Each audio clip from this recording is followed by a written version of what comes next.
പകുതി വിലയ്ക്ക് വനിതകൾക്ക് സ്കൂട്ടർ നൽകാമെന്ന് വാഗ്ദാനം ചെയ്ത് കോടികളുടെ തട്ടിപ്പ് നടത്തിയതിന്റെ കേസിലെ മുഖ്യപ്രതി അനന്തു കൃഷ്ണൻ മാസങ്ങൾക്ക് മുമ്പ് കായംകുളത്ത് നടന്ന ഗുണഭോക്തൃ സംഗമത്തിൽ പ്രസംഗിച്ചത് തട്ടിപ്പിലേക്ക് സമർത്ഥമായി ഇരകളെ ക്ഷണിക്കുന്ന തരത്തിലായിരുന്നു.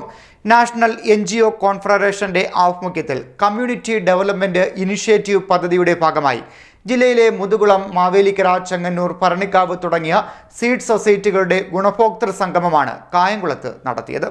പകുതി വിലയ്ക്ക് വനിതകൾക്ക് സ്കൂട്ടർ വാഗ്ദാനം ചെയ്ത് തട്ടിപ്പ് നടത്തി എന്ന കേസിൽ മൂന്നാം പ്രതിയും മുഖ്യ സൂത്രധാരനുമായ അനന്തു കൃഷ്ണൻ കായംകുളത്ത് മാസങ്ങൾക്ക് മുമ്പ് വന്നത് സ്കൂട്ടർ വിതരണ പദ്ധതികളുടെ ഗുണഭോക്തൃ സംഗമത്തിനാണ്. നാഷണൽ NGO കോൺഫെഡറേഷന്റെ ആഭിമുഖ്യത്തിൽ കമ്മ്യൂണിറ്റി ഡെവലപ്മെന്റ് ഇനിഷ്യേറ്റീവ് പദ്ധതിയുടെ ഭാഗമായി മുതുകുളം, മാവേലിക്കര, ചെങ്ങന്നൂർ, ഭരണിക്കാവ് സീഡ് സൊസൈറ്റികളിലെ ഗുണഭോക്തൃ സംഗമമാണ് കായംകുളത്ത് നടന്നത്. പദ്ധതിയെക്കുറിച്ച് വിശ്വാസയോഗ്യമായി അനന്തു കൃഷ്ണൻ അന്ന് ഏറെ നേരം സംസാരിച്ചിരുന്നു. ഓർഡർ ഫോം NGO കോൺഫെഡറേഷനിലേക്ക് അയക്കുന്നു. കോൺഫെഡറേഷന്റെ തിരുവനന്തപുരം ഓഫീസ് അതിനുമേൽ വർക്ക് ചെയ്യുന്നു.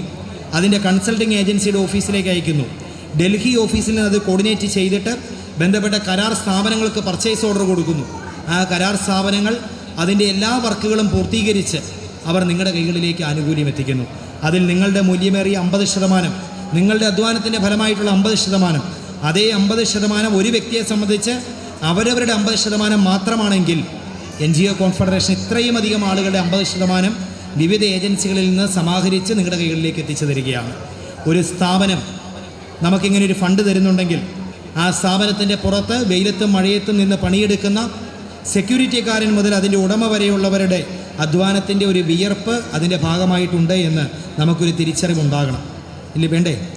ആ ഒരു തിരിച്ചറിവിൻ്റെ ഭാഗമായിട്ടാണ് നമ്മുടെ കൈകളിലേക്ക് ഇത് കിട്ടാൻ പോകുന്നത്. ഇവിടെ ആനന്ദകുമാർ സാർ വേദിയിലുണ്ട്. സമാനതകളില്ലാത്ത ദേശസ്നേഹി എന്നതാണ് അദ്ദേഹത്തെക്കുറിച്ച് ഞങ്ങൾ പറയാറ്. കേവലം 5 അനാഥ കുട്ടികളെ കൊണ്ട് തിരുവനന്തപുരത്തെ കവടിയാറിൽ വാടകയ്ക്കൊരു കെട്ടിടമെടുത്ത് ആരംഭിച്ച സായി ഗ്രാമം ഇന്ന് 300-ലധികം സ്ഥാപനങ്ങളുള്ള ഒരു പ്രസ്ഥാനമാണ്. സാർ ഇവിടെ ഇരിക്കുമ്പോൾ 600-ലധികം ജീവനക്കാരെ സാർ മൊബൈൽ ഫോണിലൂടെ കൺട്രോൾ ചെയ്യുകയാണ്. ഒരു ദിവസം 600-700 പേര് ആ സ്ഥാപനത്തിൽ ഉച്ചഭക്ഷണം കഴിച്ചു പോകുന്നുണ്ട്. പുറത്തുനിന്ന് വരുന്ന വിസിറ്റേഴ്സ്. അവിടുത്തെ അടുക്കളയിൽ ഒരു ഗ്യാസ് കുറ്റി ഇതുവരെയും കയറ്റിയിട്ടില്ല. മുഴുവൻ ബയോഗ്യാസിൽ ആണ് ചെയ്യുന്നത്.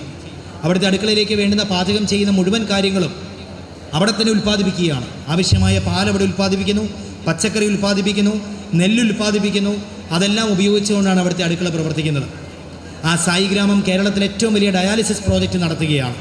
ആലപ്പുഴ ജില്ലയിലെ ഹരിപ്പാട് താലൂക്ക് ആശുപത്രിയിൽ ഉൾപ്പെടെയുള്ള ഡയാലിസിസ് യൂണിറ്റ് സായി ഗ്രാമം നടത്തുന്നതാണ്. ഉടനെ തന്നെ നൂറനാട് വരാനായിട്ട് പോവുകയാണ്. നൂറനാട് അടുത്ത ഡയാലിസിസ് സെൻറ്റർ വരാൻ പോവുകയാണ്.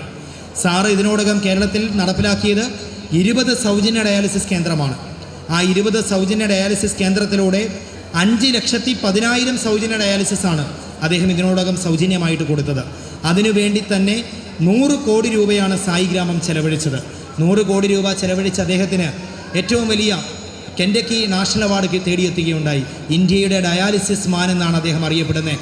അത്തരം മഹത്തരമായ പ്രവർത്തനം നടത്തുന്ന ഒരു വലിയ മനുഷ്യനാണ് നമ്മളോടൊപ്പം ഈ വേദിയിലുള്ളത്. ഇവിടെ ഈ ആനുകൂല്യങ്ങളെല്ലാം നിങ്ങളുടെ കൈകളിലേക്ക് എത്തിച്ചേരുമ്പോൾ, ഇത് മേടിച്ചുകൊണ്ട് പോകുമ്പോൾ, നമ്മൾ അതിനകത്ത് തൊടുമ്പോൾ, അത് ലാപ്ടോപ്പ് മേടിക്കുമ്പോഴും തയ്യൽ മെഷീൻ മേടിക്കുമ്പോഴും ഈ 2 വീലർ ഇവിടുന്ന് കൈപ്പറ്റി അതിൻ്റെ ഹാൻഡിലിൽ തൊടുമ്പോഴും സ്കൂൾ കിറ്റ് മേടിക്കുമ്പോഴുമൊക്കെ നിങ്ങൾ അതിനകത്ത് ഒന്ന് സ്പർശിക്കുമ്പോൾ ഒരു ചെറിയ നനവ് അതിനകത്തുണ്ടാവും.